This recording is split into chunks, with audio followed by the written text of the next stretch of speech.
This is the Protestant Libertarian Podcast, a project of the Libertarian Christian Institute and part of the Christians for Liberty Network.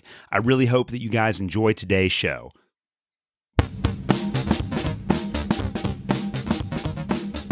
All right, guys, welcome to another episode of the Protestant Libertarian Podcast. My guest today is Clint Russell. Clint is the host of the incredibly popular podcast Liberty Lockdown, which he describes as Joe Rogan meets Ron Paul. He is a leading voice in the liberty movement and has been correct about nearly everything that has happened in the United States over the last 3 years. No understatement there. Unfortunately. Yeah, he's been an outspoken critic of the World Economic Forum, which we are going to be discussing on the show today. Clint, welcome to the Protestant Libertarian Podcast. Well, thank you so much for having me, man. I appreciate the honorifics, but I'm just another one of the litany of savages within the Ron Paul army trying to figure out what the hell's going on. Hey, but man, you've done an excellent job of covering everything over the last couple of years. So before we jump into the World Economic Forum conversation, just tell us a little bit about yourself, your background, and your podcast. Sure. I was a entrepreneur, ran a mortgage company for 10 years and was in the industry for about 15 and went through, cut my teeth in the 08-09 collapse. So I really understood the impacts of malinvestment from Federal Reserve and central banking policy globally. With that backdrop, I basically took the theoretical of the Austrian school, and I really, boiled it down to the real world. And I think that left a lasting impact on me, one that I carry with me to this day. And it also made me a good fiduciary for my investors, knowing the risk that we were all facing. And then the lockdowns happened. I started Liberty Lockdown, shut down my mortgage company, and the rest is history. Yeah, and you have one of the biggest, I think, political shows in the libertarian movement right now. You cover a lot of really great content on there. One of the things that you have been covering is the World Economic Forum. And before I started listening to your show, I had never even heard of the World Economic Forum before. And I'm going to guess that a lot of my listeners, it's a lot of church people that don't follow politics as closely as you and I do. They might not have any idea what the World Economic Forum is. So could you give us just like a big picture understanding or explanation of what the World Economic Forum is? Sure. I don't know the exact years of inception and things like that, but I know that Klaus Schwab wrote a book in the 70s that made him quite well known, and those ideas basically carried forward, and it eventually became kind of the foundation for the World Economic Forum. And the World Economic Forum, for whatever reason, I don't know how it took hold in such an incredible fashion, but essentially it was an attempt from a bunch of utopians. I would consider them dystopians, but they consider themselves utopians, so I'll put it in their framing, where they think that if they're going to reshape the world in their preferred image, then they're going to have a kind of a uniform attack strategy that comes from both governments all over the world, but also all of the big businesses all over the world. And somehow they managed to institute these annual meetings. They usually take place in Davos, Switzerland, and they would have all of the CEOs of the biggest Fortune 500 companies, or even global CEOs all over the world, fly out there. All of the biggest politicians fly out there, and they all sit around the table and they talk about how they're going to control the world to the benefit of us peasants. I don't appreciate that as someone who doesn't think that anyone should have a big enough ego or narcissism to think that you can actually reshape the global economy, much less the global political structure, much less the global culture, much less the climate, much less the amount of carbon, much less how the economy is formulated on a global scale, much less who's allowed to trade with who, much less, I could go on forever. These people really have just unbelievable egos, crazy, crazy egos. So, but that's what they've done. And through that tool, they've implemented, instead of it just being kind of a place for people to bounce ideas off each other, it is certainly that, but they've also implemented some really far-reaching tools that allow their worldview to become reality. And ESG is one that I've popularized. It's environmental, social, and governance. I haven't popularized. I've just added to the people that have popularized the topic. And It's basically a tool that they're able. It's basically just like making fascism like de jour. Like it's making fascism basically like they're not just like what they want to see in the world, but a good thing by their perspective. So it's crazy. Yeah. Well, let's talk about Klaus Schwab here for a minute. Now, I think you and I are probably pretty close to the same age. So I grew up in like the 1990s watching all those old James Bond movies, and you couldn't come up with a more perfect James Bond villain than Klaus Schwab. He has the accent, he has the look, he has the desire to control absolutely everything. What do you know about Klaus Schwab and his background? I honestly, I've read about it, but I don't. I'm not like a historian on his life. I know that he was. I think he was a protege or had some sort of relationship with Kissinger, Henry Kissinger.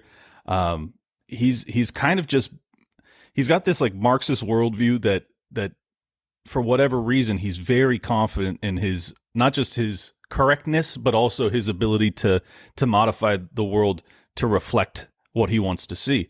And unfortunately, many of these people believe strongly and deeply that carbon is an existential threat to humanity. And climate change, moreover. So they're trying to implement that however they have to. If it means billions of people have to starve to death, okay, like that's what it's going to be. And honestly, like if you believe that, well, then it's not illogical. You know, if you actually think that the whole planet's going to burn up, then why wouldn't you sacrifice however many you have to save the rest? I mean, it like there is a logic to it, but it's just because I personally believe that the foundation of their premise is flawed. They're ultimately leading us down a path to hell.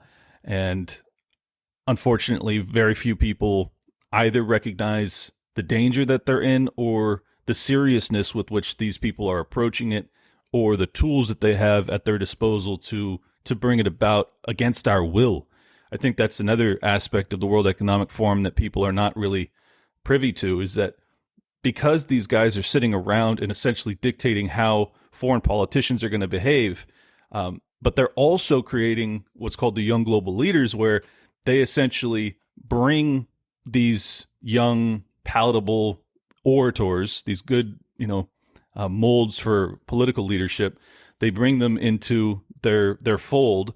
They educate them on their worldview, and then obviously, I mean, they don't make this explicit, but I think we can all assume that then they become a favored candidate of any of the big businesses that are also in bed with the World Economic Forum, and they say to them, hey, if you continue with our worldview and if you're willing to push it, well, then we're going to have JP Morgan Chase or Goldman Sachs or any of the biggest businesses support your campaigns wherever you go in the political realm.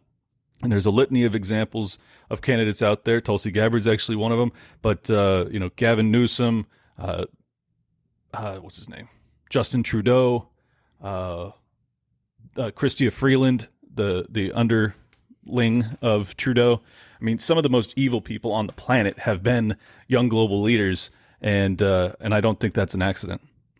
Yeah, and there are a lot of people that go to Davos every year that are a part of the World Economic Forum. Again, I think Bill Gates is probably the most notorious attendee of the World Economic Forum. Do you think it's because these people, they were very successful in business? Do you think that because they were so successful in the private sector that they feel like they have a right to control the politics of the world? Is that what draws these powerful people to Davos?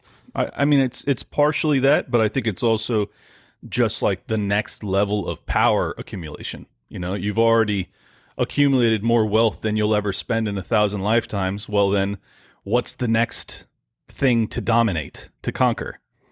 Well, of course, it's global control. And I think that many of them probably, if like presented with that thesis, would dismiss it. They would find that to be completely disconnected from how they view themselves behaving. But I think it's more of a subconscious thing for many of them, where it's just like, okay, I have checked all these boxes. I have accomplished everything I've ever set out to do in my life. I'm going to now try and fix the world. How do I fix the world? Well, I'm smarter. I'm better. I'm more equipped. I have more resources than all of these idiot peasants. I'm going to now, find tools and avenues to implement my will for their benefit.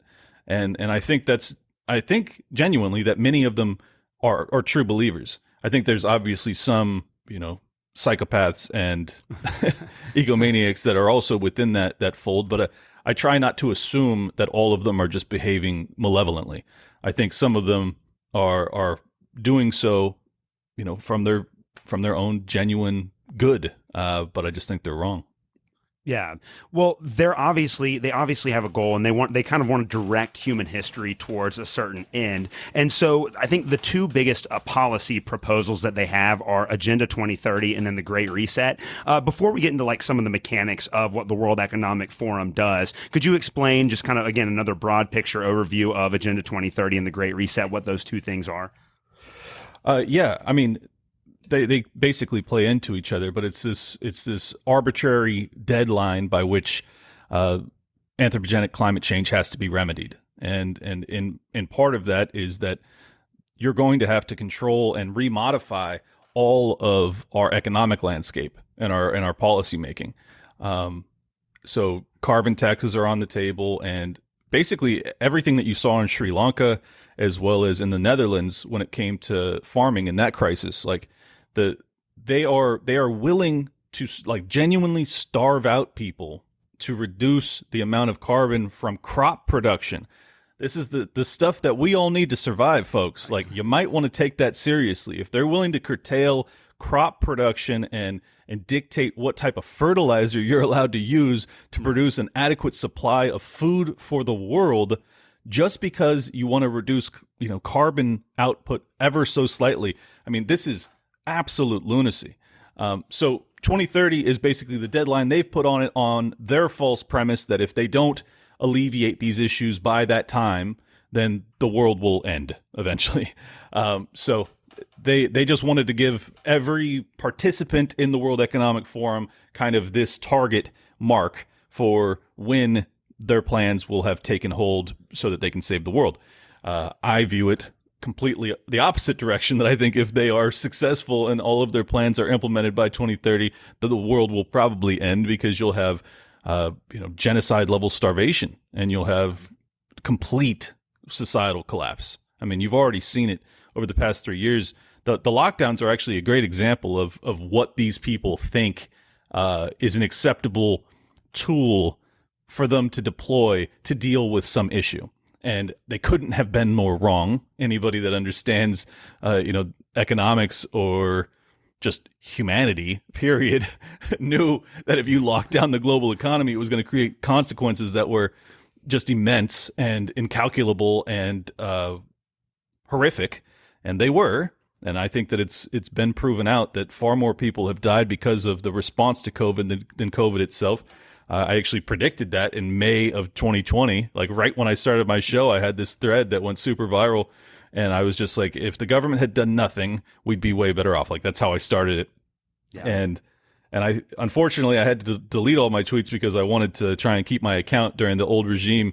But I think that was proven out to be pretty prescient. Like, these people are just deluded and insane. And unfortunately, this is not just like people with bad ideas. These aren't just college professors I can ignore. These are people at the highest levels of both political and economic power. And there's no escape. Like, we have to face this head on. And this is why I talk about it so much on my show, is like, you can't just laugh these people off. Like, they will break the global economy and civilization itself if they're not stopped. Yeah, and climate catastrophism, as you were saying, has been, I guess, the fear tactic that they've used to implement a lot of these policies around the globe. So you think that in a couple of years, they would use even if it's manufactured, they would use a manufactured climate crisis to impose a lot of the same restrictions on us as they did during COVID?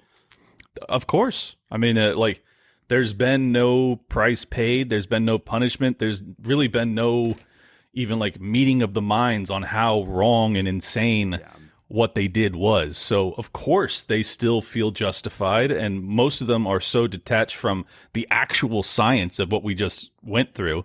So many people are too, because these people control, the halls of power. They ultimately control academia, and they also control the media. So I'd say at least half of the population really doesn't have any clue as to how unscientific everything they did to us was.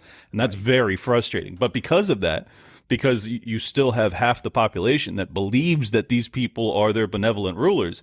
Well, then if they tell them that climate change is an existential threat and anthropogenic, global warming is ultimately going to kill us all, then those people will go along with it, and not just go along with it, but they will once again become the Karens that are telling you to mask up your toddler, to reduce carbon emissions like that. They're crazy people, and they've shown a totalitarian bent that and a tyrannical bent that you don't put that genie back in the bottle. Like, I'm not going to forget it. I'm not going to forget the people in my life that showed me who they really were, and I not out of anger, but just out of self-preservation. Like, you have to acknowledge, like, you learned a very valuable lesson.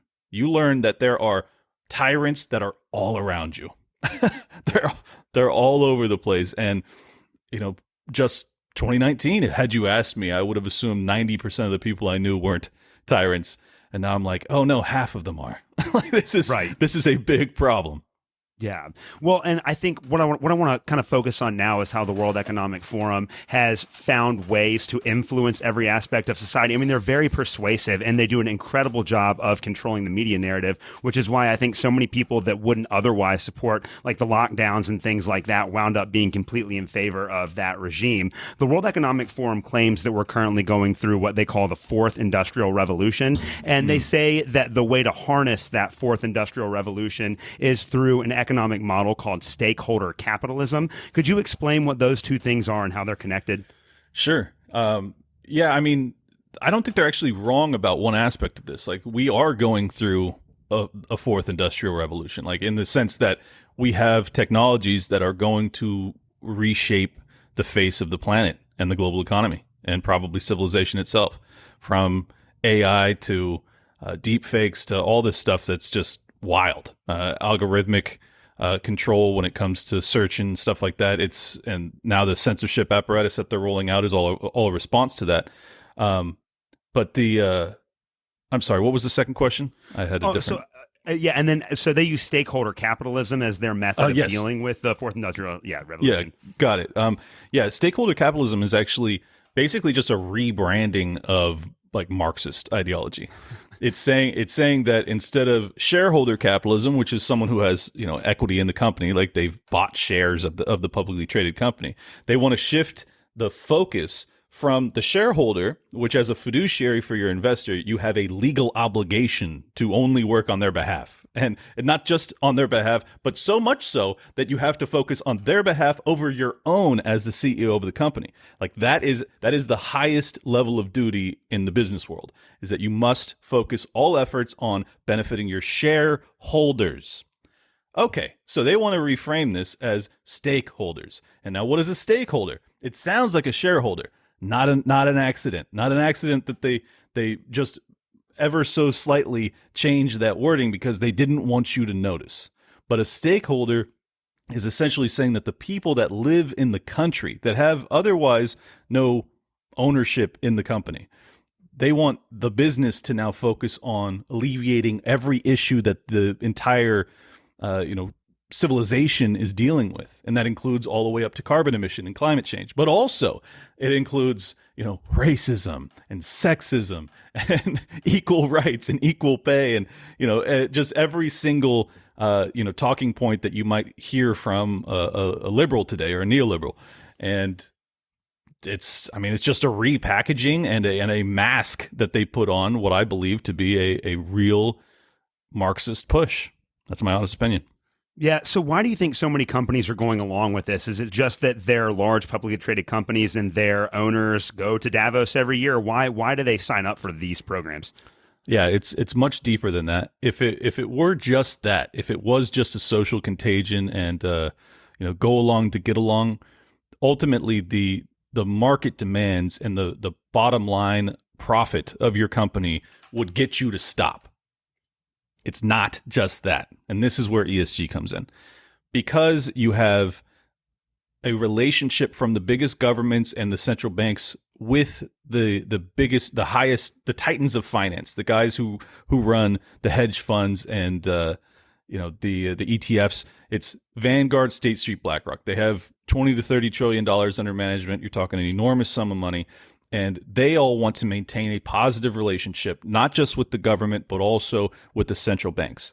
If they don't do so, then they'll probably lose that beneficial position. And if you lose that beneficial position, well, then good luck staying one of the titans of finance. You really can't do it. So as such, they have been really the conduit by which ESG has taken hold of the global economy.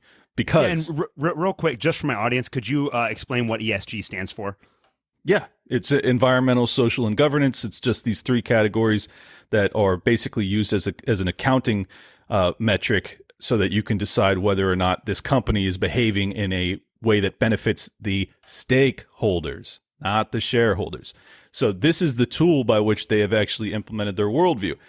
You have State Street, BlackRock, Vanguard. Vanguard just backed off of it, thank God. Hopefully they're sincere. But those three had been implementing and deploying their capital in a way that they would only invest some of their funds. They would only invest in ESG operators, companies that have high ESG scores. So what does that mean?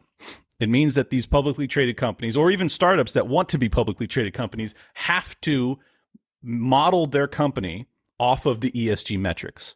And if they don't, well, then they can't really ever thrive, because the biggest titans of capital will tell you to kick rocks. Good luck. And if you don't do that, well, then, yeah, good luck. Like, you're not going to make it, most likely. So it's an extraordinarily coercive tool.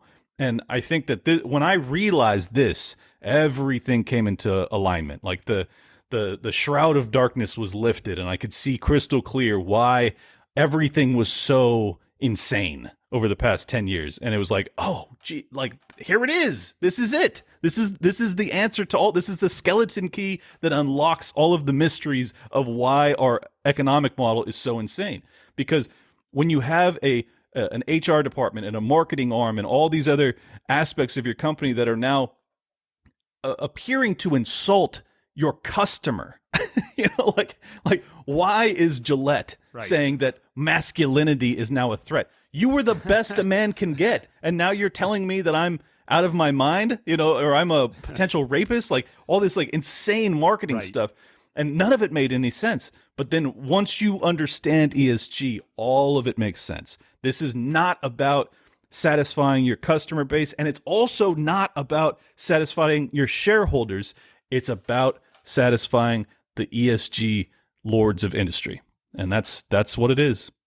Yeah, and you said before that you do feel like there are a lot of people that are involved with the World Economic Forum that genuinely believe that they're doing something good for the human race. But we know from like the Austrian economic perspective that generally like companies will become very big and they'll have a dominant share in the market, and then they'll beg the government to regulate their market to push out all kinds of competitors. Do you think that a lot of American companies in particular are embracing ESG scores as a way of protecting their firms against potential upstarts? Yeah, no doubt, man. I mean, because it's so anti-competitive by its very nature. It's essentially saying like, okay, there's these trillions of dollars of capital that we can go and get, and these startups who can't do insulting behavior towards their customer base because they're just trying to get off the ground. Like, what a competitive advantage it is for the guys that are already in catbird seat saying, well, we can totally insult our customer base as long as the upstarts can't ever compete with us. Like, there's nothing to lose here. So yeah, make it as harsh as possible on our competitors. And this is the same thing that happens in all industry when it comes to the regulatory environment, and why I am ultimately an anarchist, and why I think that you should not have any governmental regulations. It should be all market-based regulations. And because I was an entrepreneur in the mortgage field, I dealt with the regulatory environment in California, one of the most harshly regulated states and industries, and it's a nightmare. I was one of the only, in my opinion, one of the only and best, like, legit actors in that industry. I was a hard money lender, and that industry got a really bad name and a total black eye during the 08-09 collapse because there was these liar loans and adjustable rate mortgages. The truth of the matter is almost all of the insanity came from the big banks.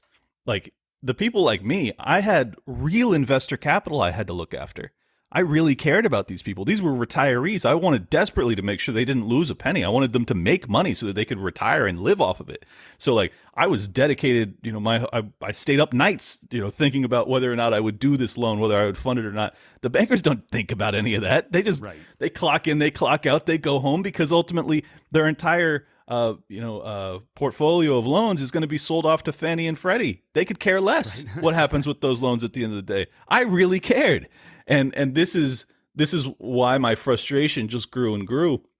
Is I was like, all right, yeah, this is just, it's anti-competitive, but it's also creating malinvestment that's so broad-based we're ultimately going to have, bubbles and busts, and the bust is coming once again. So I'm just frustrated. I don't even know where we started with that question. I just kind of went off a tangent. No, that was perfect. What's the role of the central banks in all of this? Because I understand with ESG scores, it makes it very easy for them to capture those giant lending companies and things like that. How do the central banks also play into this ESG thing? Yeah, well, it's interesting. First off, BlackRock was put in charge of the COVID relief program, so that's basically money straight from the Treasury that goes into BlackRock's hands. They take their cut, and then they deploy out the rest of it to the peasants that they're allegedly saving, even though they lock down the economy for no reason. It's all crazy. But if you're not in a beneficial, or if you're not in a positive relationship with the central banks and the governments, well, you're probably not going to get that contract, right? So like that's one aspect of it. The second aspect of it is like BlackRock, they want to go out and they want to buy a bunch of housing.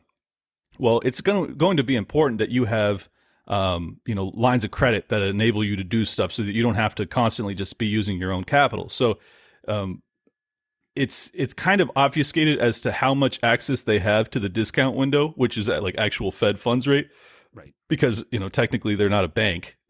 So it's more just about the contracts that they get than it is actual like direct line access to like being a member bank of the of the Fed board or anything like that. But it's all very backroom dealing, smoke filled rooms type of stuff. Like it's just a relationship that like if you want a free market economy, you should be appalled. Like this just is so unsustainable. And what's infuriating is because the left doesn't understand any of this. They don't. And they don't understand economics, any semblance of reality, or how libertarians do. They conclude that all of the increasing income inequality that we've seen over the past 10 years, since the 08-09 collapse that should have wiped out these banks, they see that as a product of capitalism, and it just isn't. It's just not a product of capitalism, and people don't make that point enough. They just don't. They don't drive home that fact. Like this isn't capitalism. This is actually what you want to see. This is a state-ran economic model, and it creates the very thing that you think a state-ran economic model will alleviate. You're wrong, and I have empirical evidence to prove it, but you won't listen to me, so I can't really convince you of it. So instead I just basically preach to the choir and tell the libertarians, you're right. Right. Yeah, but it's always good to hear that message. So ESG scores are kind of the way that the World Economic Forum is able to direct the quote unquote private sector. Although we know as libertarians that there is no real private sector anymore. Not anymore. That's been completely hollowed out. And it also centralizes a lot of money and power into the hands of smaller and smaller players. That was as you kind of alluded to before, the entire thing behind the CARES Act and the American Restoration Act, all these COVID response policies, was that it was a massive transfer of wealth from the tax-paying middle class to these massive corporations. And this is a part of their goal to capture corporations and to capture the economic side of it. But as you mentioned earlier in the interview, you talked about how the World Economic Forum has a program called the Young Global Leaders Program, where they raise up people who could potentially work in government, and they kind of inculcate them into the World Economic Forum's way of looking at reality and looking at the future of the human race. And you said that Justin Trudeau was one of those young global leaders. And then I always forget what her name was, but the Prime Minister of New Zealand, who was just horrible during COVID, was also Jacinda one of those Ardern. Oh, all right. That's okay. Yeah, yeah. Could you talk to us a little bit about the Young Global Leaders Initiative, and then just how badly they've been doing over the last couple of years? Yeah, I mean, we've already basically covered it, but I'll just double down on the fact that like they prove themselves to be the most totalitarian of the global leadership apparatus over the past 3 years. And if you were paying attention to the COVID moment, which I'm sure you were because you were locked in your house and had no choice but to pay attention to it, like the politicians that were the most dangerous were also the most favored by the World Economic Forum. And I don't think that's coincidental. You have Justin Trudeau and also Klaus Schwab, as well as many adherents to the World Economic Forum worldview that have spoken very highly of Xi Jinping and the CCP and the model of kind of a state-based hybrid capitalist model that exists within China today. These people believe that that is the way forward. And unfortunately for us, so does Donald Trump. And this is a point that will probably upset any of your conservative listeners, but it's the truth. He came out with a video 2 days ago talking about building 10 cities. Not tent. That's coming next, right. But Yeah. 10 cities that are going to be, his like utopic rebuilding America type plan, some Eisenhower nonsense. And I mean, this is what China has been doing. They've been building cities to have their farming communities move into and migrate into that the people weren't ready for and they couldn't afford. And it created a massive bubble in the real estate market in China, which they're now paying the price for. I mean, it's all so crazy that like this is our solution to state-based capitalism is going to be Donald Trump's 10 cities to reinvigorate the heartland. It's like, it's just heartbreaking. But yeah, as far as the like what the young global leaders, what they represent is really the vanguard of the neoliberal kind of a globalist worldview. That like what's interesting about it though is that these people mask all of their totalitarian instincts in this progressive newspeak where they'll talk about we have to alleviate racism, which is why we now have to have loans that, we have to have reparations in California for black people, or we have to have loans that are only minority applicants can qualify for. Like it's all regressive. It's all deeply racist. But if you're of that worldview, then it's about lifting up the people that have been oppressed and oppressing the people that have been the oppressor. And like, that's not how you level the playing field. That's how you basically debase and destroy civilization globally. And these people believe in this wholeheartedly.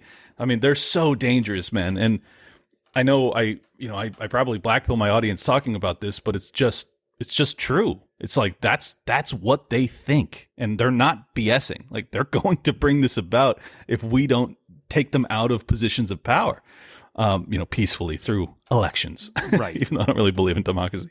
But that's the other thing about it is like Klaus Schwab ain't elected. Like right. You're not going to unseat him. You have to essentially find ways to prevent his ilk from taking the political reins of power.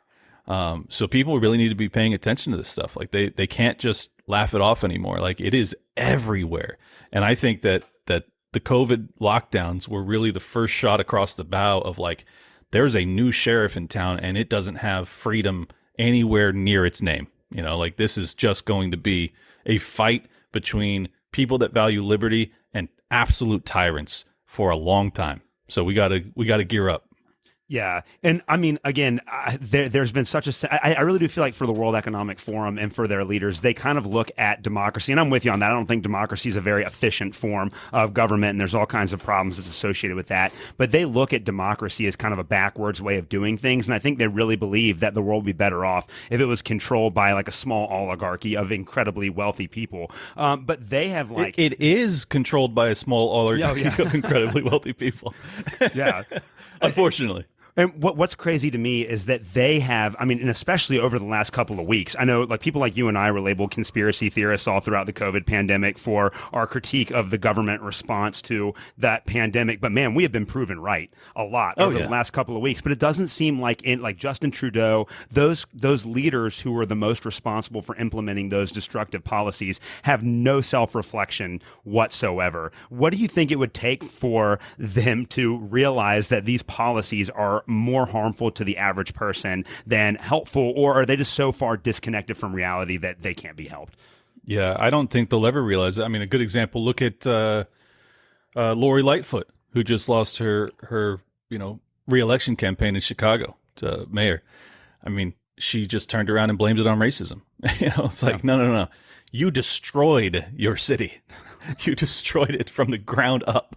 So like, these people aren't going to realize it. They're going to, live in their delusions, and they're going to be able to go to their cocktail parties with their delusional friends forevermore. So it's not about changing their minds. It's about getting them out of power. Like, you have to get these people out of command and control positions. And unfortunately, they are everywhere. They're all over the freaking world. So like, it's not going to be easy. But I think that the first fight is educating the people that like this is their worldview. They're not there to help you. They're in fact there to dominate you viciously, and it will lead to mass starvation. Like that's really what's going to happen if you allow if they had just no opposition whatsoever. If you just let them go, they would create massive starvation. Massive starvation. And not to mention that also energy crises that come because they ultimately think we have to migrate off of carbon emitting, fossil fuels. And we don't have the technology to create the adequate energy to keep civilization or our economy running. They're just deluded. They're so detached from reality. So like they have to be thrown out. And the scary part is like half the population, because of the academia and the stranglehold that the media has on the average people, they don't see it, or they agree with them, which is even worse. Right. So it's really up to the small intransigent minority, us, the people listening right now, to put our feet in the ground and say, anyone that's espousing this, or anyone I even suspect of having this worldview, cannot ever be in power again. And that includes, obviously, Joe Biden. But in my opinion, it also includes Donald Trump. Until he backs off of, his push for the vaccine, until he backs off of his obviously the 10 cities idea, until he acknowledges the mistakes he made in printing more money than has ever been printed in a single year in the history of the world. He doesn't appear to me to have learned his lesson. But then again, I don't trust DeSantis either. So right. Right. I don't know what the answer is. It's going to be very challenging, but I think that obviously the first step is education. Like people just have to understand what they're up against. Yeah. Well, and another scary aspect of this, too, is that it's not just business and government that the World Economic Forum is trying to control. It's every little aspect of our lives. And there was a really interesting story that came out a couple of weeks ago where there was an organization called the Global Disinformation Index. And it was co-founded by a woman named Claire Melford, who has all kinds of ties to the World Economic Forum, and then some other guy who used to work in intelligence for the United States. And they came up with these metrics to try to determine which news sources were full of disinformation and which news sources were safe. And lo and behold, all of the news sources that were rife with disinformation, according to the Global Disinformation Index, were either libertarian or conservative. Like Reason Magazine was on that list, and all of the news outlets that were safe from misinformation were all progressive. So not only are they trying to control the government, and trying to control the economy, but they're also trying to control speech and all of that kind of stuff. What's the negative effect of those operatives that have ties to the World Economic Forum on our discourse in the United States, and I guess in the West in general? It's enormous. I mean, if your audience hasn't been paying attention because they're not on Twitter, like, God bless, stay off Twitter. I totally get it, but it's important that you understand what those Twitter leaks told us, and I would highly encourage people to look into it, because it really proved out, what people like you and I had assumed for years, is that the government has its hands deeply in the terms of service of private businesses. And for those listening, I'm doing air quotes because they're not private businesses if they're having their terms of service dictated to them by the federal government. But what's fascinating about it too is that what we learned is that there is not just a revolving door between the political class and K Street. There's also a revolving door between our intelligence class and our big tech class. And that is horrifying.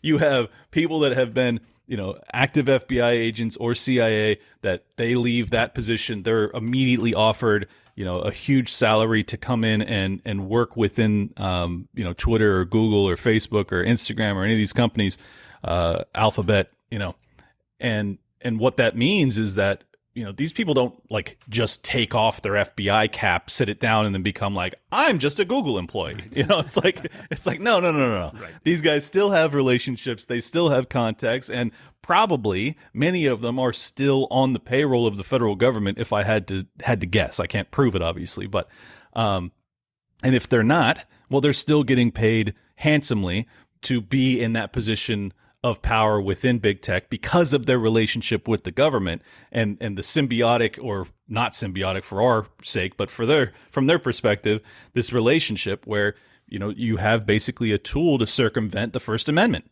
You have a methodology by which you can now have the federal government dictating what speech is going to be permitted, what narratives are going to be allowed to propagate, what algorithmic, uplift is going to be given towards what story and what will be suppressed. All of this is coming not just from the lunatics that have imbibed of this sickening, worldview, but also the actual government itself. Right. So, it's terrible, and this explains so much as to why people like you and I had to duck and dodge and, barely survive the 2020 to the 2022 period where, the censorship lords were out in full attack mode, just trying to crush and ban and suspend anybody who was saying any truth. I just want to emphasize that we were telling you the truth, and we had to duck and dodge censors for over 3 years. I mean, that is not America, folks. That is something that's very, very dark. And I think that, while I'm like the peace and love and let's move on type of guy, you just can't move on past that fact. You have to really realize what that amounts to and what we're up against because of it. And if the people that were involved in curating and censoring and dictating speech and narratives, if they don't pay a price for what they did during that period, they are not going to stop. Absolutely not going to stop. And it's now evolving into a lot of speech curtailing and suppression and narrative control when it comes to the Ukrainian war against Russia. And when you're talking about, whether or not you can go to church or keep your business open, that's one thing. When you're talking about whether or not nuclear war is a good thing or not, that's an entirely different thing. And it's critical that we find a way to speak freely and oppose this insanity.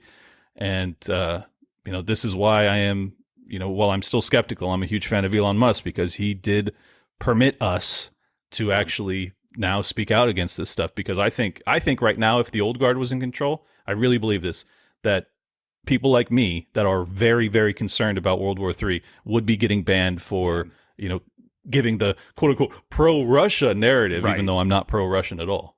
Right. Yeah. Well, what the crazy thing about all this to me is that our government and media class has been wrong about everything for my entire life. They were wrong about Iraq. They were wrong about the housing crisis. They were wrong about COVID, and that narrative is just falling apart. And even though it's very obvious, if you look at the facts, that these people are always consistently wrong and almost always make things worse than they would have been without their involvement, people continue to trust them, and they continue to consolidate power at the top. How do we stop organizations like the World Economic Forum, and do you think that we have a realistic chance at rolling any of that stuff back? I mean, other than educating the people and then starting to create kind of a bifurcated economy where we break free of their stranglehold of narrative control, like it's not easy. I mean, but you need to have millions and millions of people that are like totally awake as to what we're talking about.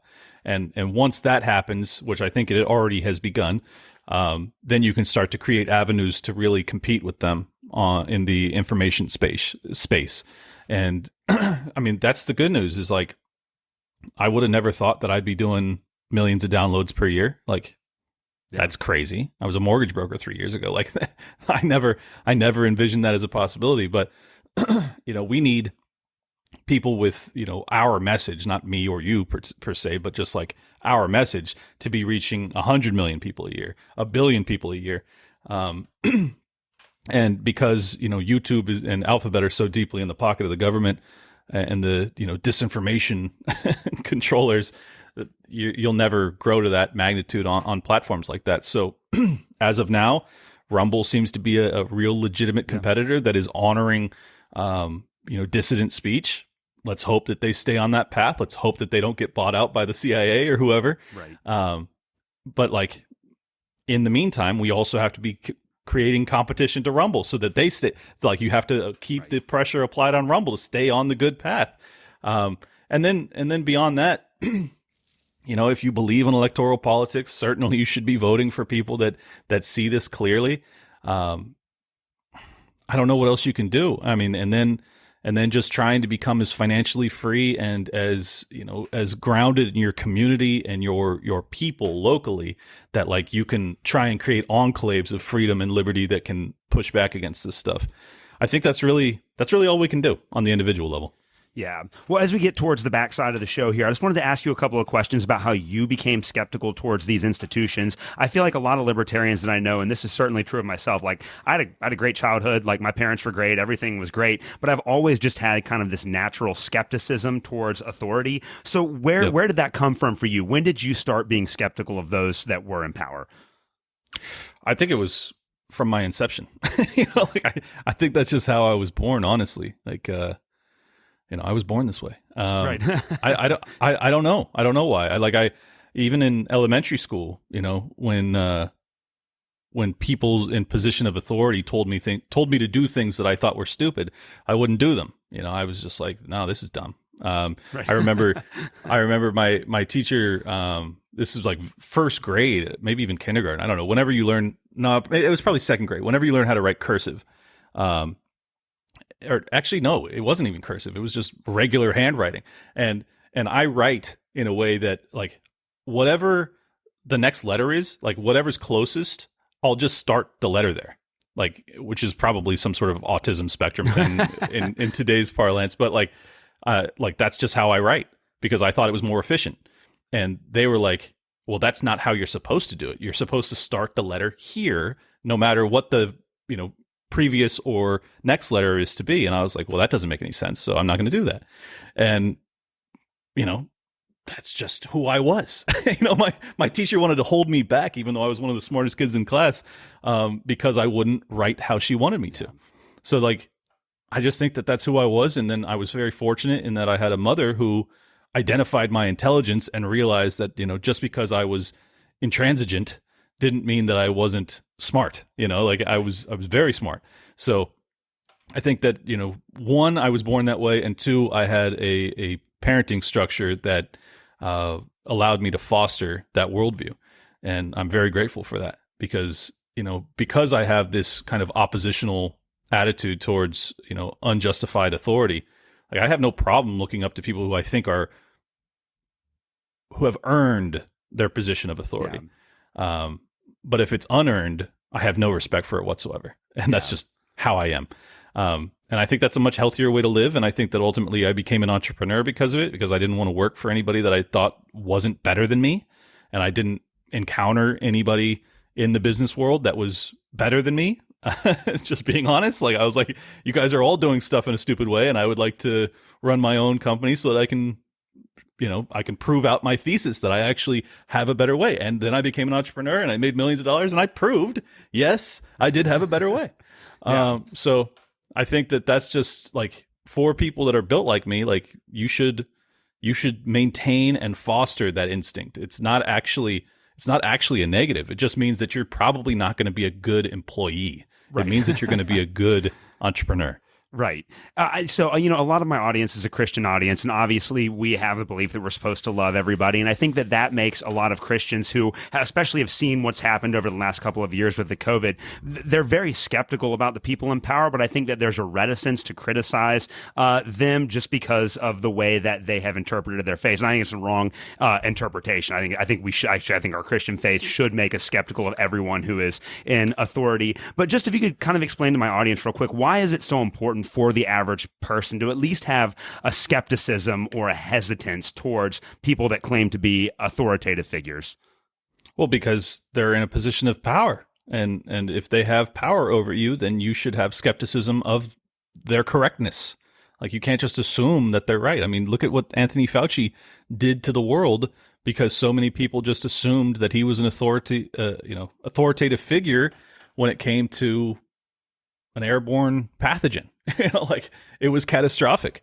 If you assume that people that win elections are better than you, or that they should have control over you, well, then you're basically just giving them a blank check to destroy your life. And these people have immense power. So, like, I just think that out of a survival instinct alone, you should be skeptical. Right. If their track record hasn't made you skeptical at this point, then I just think maybe you're asleep. Like, I don't know. But it's funny, even though I'm not a Christian, I very much share this love everyone mentality. Like, yeah. I make that a point of my show very often, is like, I am, like, at my core, I am just a very forgiving, loving person. Yeah.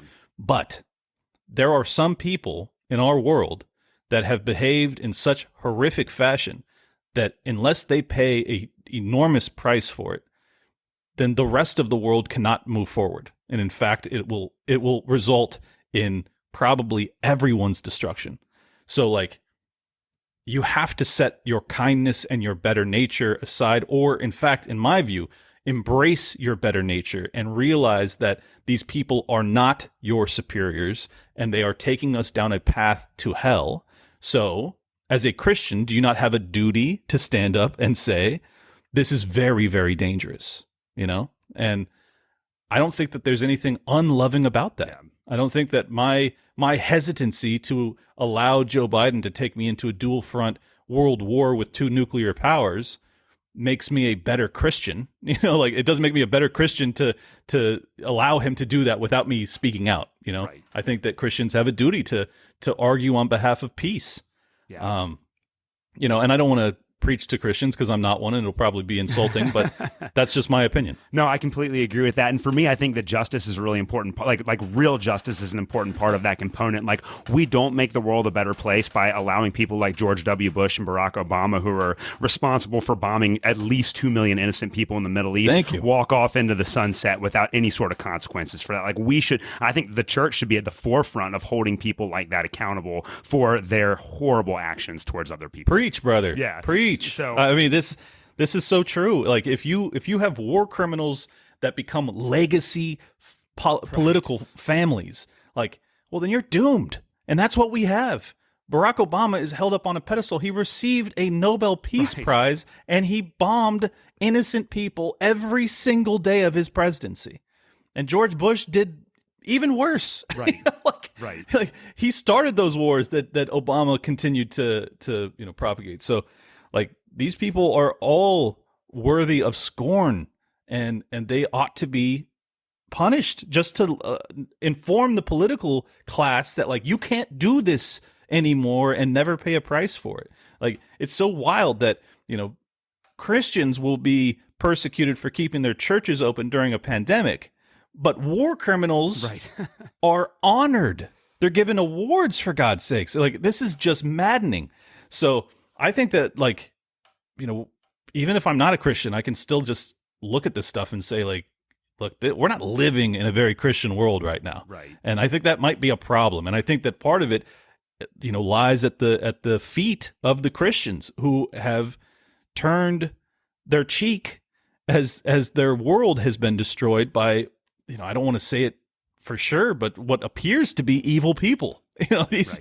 these are people that kill by the tens of thousands. Like, if that's not evil, I don't know what is. So, Right. just my take. And I think I completely agree with that. And I think a lot of people's perspectives are starting to change because with the war on terror, that was something that happened thousands of miles away from us. Unless you had a son or a daughter or a friend or you served in the military Right. yourself, it didn't directly affect you. So a lot of Americans could very easily buy into the propaganda around the president. They were doing the best they could in a difficult circumstance and all that. But now that we have been through the last 3 years of COVID restrictions, that's impacted everyone. And I'm starting to notice that even in like my church and with the Christians that I am with on a daily basis, like those people are becoming a lot more open to being critical and skeptical of all of these systems, which I think is incredible.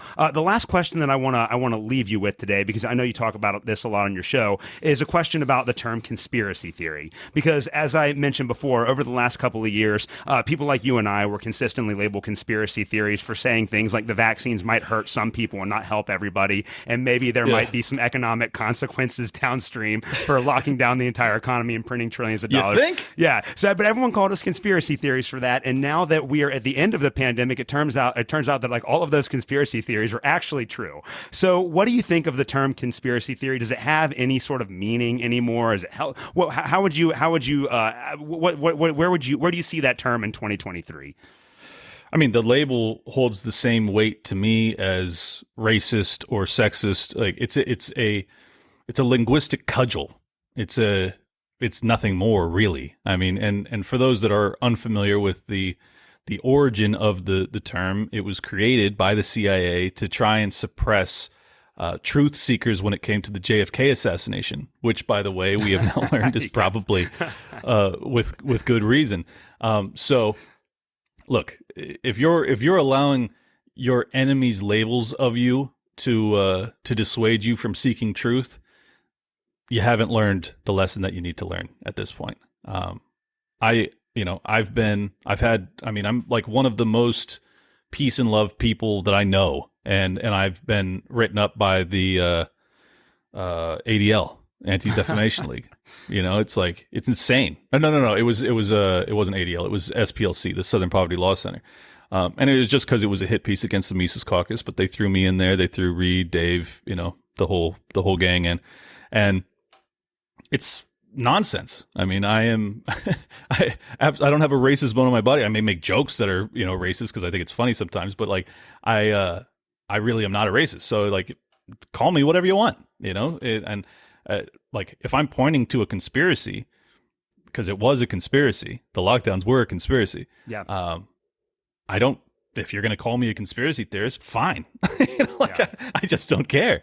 I'm telling the truth. Like I see what has transpired and I'm going to prove it too. So if you want to put a label on me to try and get people to think that they shouldn't take me seriously, good luck. Because more and more people are taking me seriously. Like, it ain't working. So I think that what we need right now is courage and truth-telling and truth-seeking, and I will not allow any sort of impediment to that path to slow me down. Like, it's not gonna work.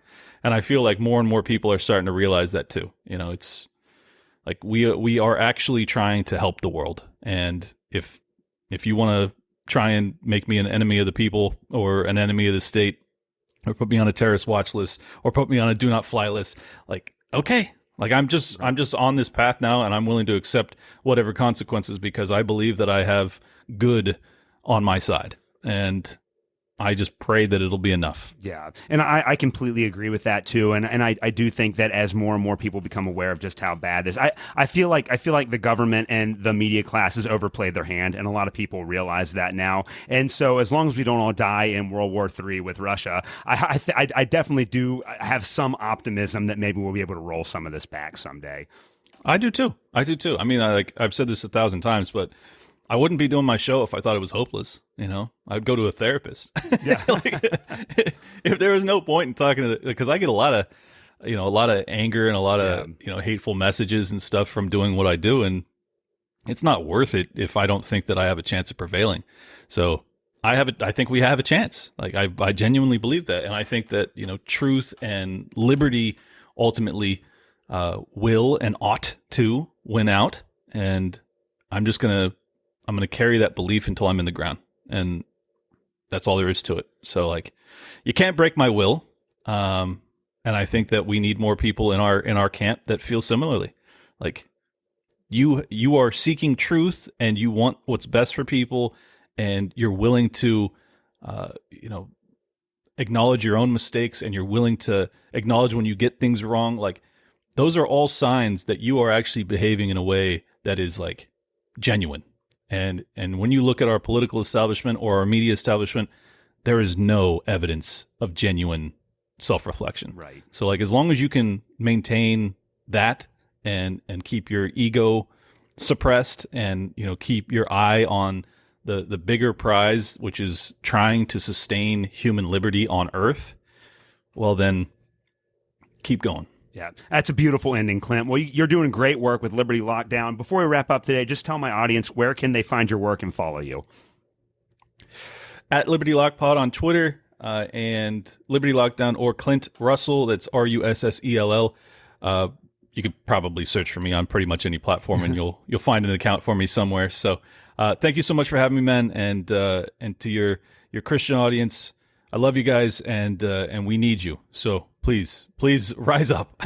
Thank you so much for coming on the show today, man. I appreciate it. This has been great. Yeah, my pleasure. Thank you for listening to another episode of the Protestant Libertarian Podcast. If you have any questions or comments, please reach out to me at theprotestantlibertarian@gmail.com. You can also find me on Twitter. You can follow me at the handle @ProLibertyPod. Again, that is @ProLibertyPod. And you can also visit me at theprotestantlibertarianpodcast.com. At theprotestantlibertarianpodcast.com, you can also support the Christians for Liberty Network and the Libertarian Christian Institute. Thank you guys so much for listening to this episode, and we will see you next Tuesday.